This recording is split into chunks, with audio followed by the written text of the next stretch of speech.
आपने जो इस माननीय सदन में भी जो भविष्यवाणी की है, बेचारा हमारे सुंदर सिंह जी ठाकुर यहाँ पर बैठे हुए, विधानसभा में बोला, जनसभा में बोला, कहां कहां नहीं बोला। अब बेचारे अब क्या स्थिति हो सकती है इनकी, मैं समझ सकता हूं, उनकी भावनाओं को प्रति मैं सम्मान देता हूं। मेरे ही कहने पर उन्होंने जो है उस दिन जो है इनको घोषणा कर दी थी, यहाँ पर घोषणा कितनी, घोषणा को 1 साल बीतने जा रहा है। आप आगे की बता रहे हैं कि हमारे यहाँ पर बीजेपी के 16 आएंगे, बीजेपी के 60 आएंगे, 60। इसलिए आपकी बात पे भरोसा समाप्त हो गया है। आप इस बात को स्वीकार करो, अच्छा मानो बुरा मानो, आज चलो बन जाए। हम तो बोल रहे हैं, हम आज भी बोल रहे हैं, अरे कल कराओ, परसों कराओ, क्यों तरसा रहे हैं, क्यों? आखिरकार आदमी है, क्यों और अध्यक्ष सभापति महोदय, तो प्रताड़ना है, प्रताड़ना, घोर प्रताड़ना है किसी व्यक्ति की। माननीय अध्यक्ष सभापति महोदय, अभी मुख्यमंत्री जी से क्या बात करूंगा, अभी थकान से आए हैं, थके हुए आए हैं और थकान इनके चेहरे पर दिख रही है। लेकिन मैं एक चीज को लेकर के हैरान हूं, अब इन्होंने ज्योतिषी का भी काम शुरू कर दिया है। पता नहीं हाथ देखते हैं या कुंडली देख रहे हैं, और भविष्य की जो है वो भविष्यवाणियां कर रहे हैं, माथे की लकीरें देखते हैं। आपने जो इस माननीय सदन में भी जो भविष्यवाणी की है, बेचारा हमारे सुंदर सिंह जी ठाकुर यहाँ पर बैठे हुए, विधानसभा में बोला, जनसभा में बोला, कहां कहां नहीं बोला। अब बेचारे अब क्या स्थिति हो सकती है इनकी, मैं समझ सकता हूं, उनकी भावनाओं को प्रति मैं सम्मान देता हूं। मेरे ही कहने पर उन्होंने जो है उस दिन जो है इनको घोषणा कर दी थी, यहाँ पर घोषणा कितनी, घोषणा को 1 साल बीतने जा रहा है। लेकिन मैं सभापति महोदय आगे बढ़कर के मैं जरूर कहना चाहता हूं, अब अगर आपने आंखें बंद करके ही तय किया है कि कुछ देखना नहीं है, जो आपके सामने जो स्थिति है प्रदेश की, अगर उस पर भी आपने नहीं मानना है तो आपकी मर्जी है, मत मानिए। हश्र क्या होने वाला है अभी पंचायत के चुनाव में आपने देख लिया है, इसलिए कुछ ज्यादा कहने की आवश्यकता नहीं है। टालने की कोशिश की, बचने की कोशिश की, नहीं बच पाए आपको। तो मैं 12 में से 10 जिला परिषद में चुनाव हुआ, 10 में से 9 जगह तो आप कैंडिडेट नहीं खड़े कर पाए, ये स्थिति हुई है। आप आगे की बता रहे हैं कि हमारे यहां पर बीजेपी के 16 आएंगे, बीजेपी के 60 आएंगे, 60। हाँ, जो आपने जो बात कही है पीजी सीट्स पर, आप बैठे ना, प्लीज डोंट डिस्टर्ब। ऐसे है ये पार्लियामेंट्री अफेयर मिनिस्टर जो ना, ये तो सबको चाबी मारते हैं। दुबला पतला आदमी है, और दुबले पतला आदमी जो ना एक बेचारे दिखते भी नहीं है, किसको चाबी मार के चले गए। ऐसे दुबले पतले हैं, यहां से निकल जाएंगे, इसको चाबी मार जाएंगे। अब देखो जाकर के वहां से चाबी मारने की कोशिश कर रहे हैं। सच्चाई है यार। अभी तो नहीं, वो तो क्या मेरा धर्म बनता है भाई, अभी भी पूरी चाबी मारूंगा मैं, देख लेना आपने। वो तो थोड़ा सा ऐसे हो गया, थोड़ा सा बच गया।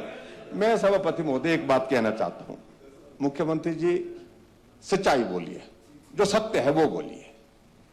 आपको यह कहना चाहिए था कि मैं केंद्र सरकार का आभारी हूं, जिन्होंने पीजी सीट्स के लिए 350 पीजी सीट्स के लिए बजट का प्रावधान, जिसमें जो है वो 1.5 करोड़ रुपए केंद्र सरकार देगी एक पीजी के स्टूडेंट के लिए, तब जाकर के आप हिम्मत कर पा रहे हैं। अदरवाइज अगर वो पैसा नहीं देने के इसमें होते तो आप ये बात कहने की हिम्मत नहीं करते। आप आज की तारीख में एक क्लास 4 का कर्मचारी लगाने की स्थिति में नहीं हो पा रहे हैं, वहां आप 350 पीजी डॉक्टर लगाने की, ये पीजी की सीट्स बढ़ाने की बात इसलिए कह पा रहे हैं क्योंकि नरेंद्र मोदी जी की सरकार का आशीर्वाद हिमाचल प्रदेश के ऊपर है। स्वास्थ्य मंत्री जगत प्रकाश नड्डा जी हिमाचल प्रदेश के हैं, उनके प्रति आपको आभार का एक शब्द भी इस्तेमाल करना चाहिए। एक शब्द इस्तेमाल करने में आपको इतनी जाता है, पता नहीं, मालूम नहीं पड़ता कि क्या आपका क्या छीना जा रहा है, क्या लूटा जा रहा है।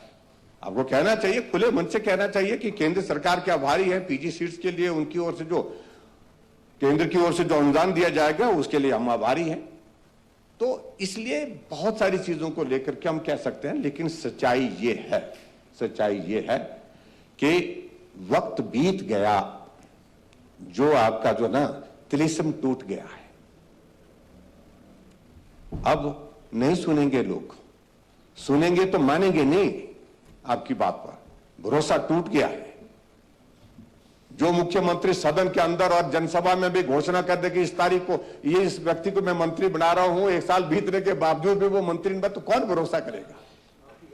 इसलिए आपकी बात का भरोसा समाप्त हो गया है। आप इस बात को स्वीकार करो, अच्छा मानो बुरा मानो, आज चलो बन जाए। हम तो बोल रहे हैं, हम आज भी बोल रहे हैं, अरे कल कराओ परसों कराओ, क्यों तरसा रहे हैं? क्यों?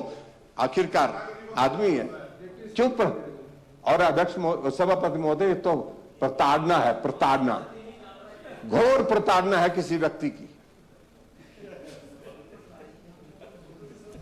मैं ठीक बोल रहा हूं, मैं प्रताड़ना ही है। तो इसलिए मैं ये चाहूंगा कि आप स्वास्थ्य के लास्ट में, अंत में, नहीं इनको प्रताड़ित किया जा रहा है ना, प्लीज मैं लास्ट में, अंत में, सभापति महोदय, मैं अंत में एक बात जरूर कहना चाहता हूं कि आप स्वास्थ्य की बेहतर सुविधाओं की बात तो कह रहे हैं, अर्श की बात तो कह रहे हैं, लेकिन आप फर्श की बात भी कहिए। अर्श तभी जाकर के ऊपर टिकेगा जब आपका फर्श मजबूत होगा, वही नहीं है। बेसिक सुविधाएं स्वास्थ्य की आज की तारीख में मिल नहीं पा रही है। दवाइयों के बिना लोग मर रहे हैं, इन्वेस्टिगेशन की प्रोसेस में डिले के कारण लोग मर रहे हैं, और उसके बावजूद आप कह रहे हैं कि हाई एंड मेडिकल सर्विसेज हम प्रोवाइड करेंगे। करिए आप, लेकिन वो स्थिति आने से पहले उन लोगों को मरने पर तो विवश मत करिए, मरने पर विवश मत करिए। जिनको दर्द हो रहा है, पीड़ा से वो कह रहा, मतलब चीख रहे हैं, वो मदद की पुकार कर रहे हैं, आपके पास वो बेसिक सुविधा नहीं मिल पा रही है। आज एक आदमी यहां पर आया था, गेट के पास आया था, सुबह आ रहा था, मैं व्हील चेयर पे था, और उनको पैराप्लीजिया हुआ पड़ा था मेरे ख्याल से, यहां से नीचे उनका शरीर नहीं चलता था, और हिमकेयर का पैसा उनको मिलता था। जो उनने, जब मैं वहां से आ रहा था तो मुझे उनसे मिलने का मौका मिला, तो मैंने उनसे पूछा, मैं कि हिमकेयर का पैसा मिलता? बोलता मिलता था, अब नहीं मिलता है। सॉरी, सहारा का पैसा मिलता था, अब नहीं मिल रहा है। आप फिर अर्श पे चढ़े जा रहे हो, फर्श आपका टूटा हुआ है। इसलिए मैं चाह रहा हूं कि आप सच्चाई पर बात करें। कब तक आप प्रदेश को जो है वो हवा में घुमाते रहेंगे, हवा में उड़ाते रहेंगे? हकीकत को समझिए, हकीकत के लिए आंखें आपको खोलनी पड़ेगी। ये सत्ता का असर इस कदर हो गया कि आपको खुली आंख से देखने की आदत नहीं रही। ये सामने बैठे हमारे मित्र हैं, इनके बस की बात नहीं रह गई कि आपकी आंखें खोले, यानी कि आपको सच्चाई बताएं, हकीकत बताएं, सच्चाई बताएं। ये डरते हैं क्योंकि आपने डरा के रखा है। मैंने किसी मित्र को पूछा, मैंने कहा यार ये मुख्यमंत्री जी सुनते किसकी है? बोलते हैं सिर्फ एक आदमी की सुनते हैं। मैंने कहा मुझे बताओ, मैं उससे मिलना चाहता हूं। बोलते ये सिर्फ एक आदमी की सुनते हैं। मैं कहा किसकी सुनते हैं? बोलते सुक्खू की सुनते हैं, सुक्खू जी की सुनते हैं, और किसी की सुनते नहीं। बोलते हैं ये धारणा अच्छी नहीं है मुख्यमंत्री जी। आप, हो सकता है आपका नॉलेज इस कदर हो, बहुत अच्छा हो, आप सारी चीजों के ज्ञाता हो, आप सब इतने ये, लेकिन सुनिए सबको, उसके बाद फिर करिए जो उचित है, प्रदेश के हित में है, जनहित में है, वही करिए। सिर्फ सुक्खू जी के हित की मत करिए, वो प्रदेश के लिए नुकसानदायक होगा। इसलिए मैं इस बात को कह रहा हूं। मैं नहीं कहना चाह रहा था, मैं राजनीति नहीं करना चाह रहा था, क्योंकि स्वास्थ्य पर चर्चा हो रही थी, हेल्थ पर चर्चा जो यहां पर चल रही, वो गंभीर चर्चा चल रही थी। लेकिन इन्होंने वहां से शुरू करते करते जहां पहुंचानी थी, जहां इनका जीवन का जो असली विषय है, सिर्फ राजनीति, प्रदेश का जो होना होता रहे, गरीब का जो होना है होता रहे, लेना देना कुछ नहीं है, परवाह ही नहीं है। मुझे तो राजनीति करनी है, मुझे तो कुर्सी बचानी है, मुझे कुर्सी पर फिर से आना है। यह जीवन का लक्ष्य नहीं होना चाहिए। हम यहां काम करने के लिए आए हैं, परफॉर्म करने के लिए आए हैं। ठीक है, आदमी से काम करते करते गलती होती है, उसको भी स्वीकार, आखिरकार आदमी है, भगवान तो है नहीं। लेकिन उसके बावजूद भी काम करने के लिए आए हैं तो काम होना चाहिए। मुझे इस बात को लेकर के अफसोस है, आज हिमचेल की चर्चा होती है, आज सारा योजना की चर्चा होती है, पूर्व सरकार की उन योजना, आज गृहिणी सुविधा योजना की चर्चा होती है, आज बहुत सारी योजनाओं की चर्चा होती है। आपकी किसी भी सरकार की चर्चा गांव में नहीं होती है, नहीं होती है। आप 4 वर्ष का कार्यकाल आपने बिता दिया चीजों को बंद करने के लिए, तालाबंदी के लिए, लेकिन उसके बावजूद आप एक चीज भी शुरू नहीं कर पाए जिसको आपके नाम से याद रखा जाए। याद क्या? तालाबंदी एक ही चीज जानी जाती है। सुखू जी का जब आता है चेहरा तो मालूम पड़ता है कि तालाबंदी पूरे प्रदेश में हुई पड़ी है, काम बंद, विकास कार्य ठप, जो चला हुआ संस्थान उस पे ताला, जो चली हुई व्यवस्था है उस पे ताला। इस बात की आप जानना चाहेंगे तो इसलिए मैं कहना चाहता हूं अध्यक्ष महोदय, बात करने के लिए हमको विवश होना पड़ा। आप आए, आपका भी धन्यवाद।